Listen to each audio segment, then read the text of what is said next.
19 तारिख दिन पुरी मारवाड़ी युवा मंच पक्षर एक स्वेच्छाकृत रक्तदान शिविर स्थानीय वृंदावती भक्त निवास अनुष्ठित हो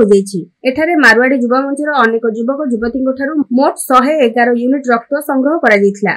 आयोजन पुरी मारवाड़ी युवा मंचर सभापति श्री सुमित चंदुका, साधारण संपादक श्री गौरव पासोरिया और संयोजक श्री आशीष चंदुका एवं युवसाथी आयुष पटवारी, स्वागत चंदुका एवं नमन अग्रवाल तत्वावधान में सुचारू रूप से रक्तदान शिविरटी अनुष्ठित होता एवं संग्रहित रक्त पुरी बड़ डाक्तरखाना रक्त संग्रहालय में पैठ करागला।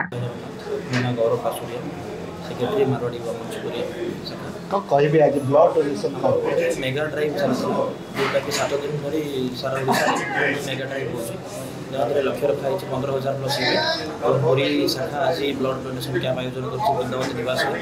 एवं ये लक्ष्य रक्त रोग वंचित न समस्ते रक्त जो अनेक दुर्घटना घटी लोक मरी जाऊँ सब रक्त बर्तन हो पारनी रक्त डोनेशन घर आह्वान देती आस रक्तदान कर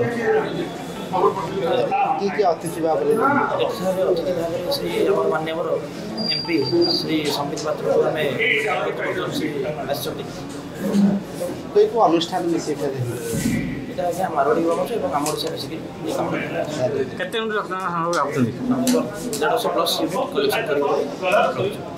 कौन बार्ता रही आज दिन कौन बार्ता रही आप सब युवपीढ़ी को गोटे बार्ता कि समस्त आसिक रक्तदान करूँ प्रति वर्ष मिनिमम 2 थर रक्तदान कले आप देह भी सुस्थ रही रक्तदान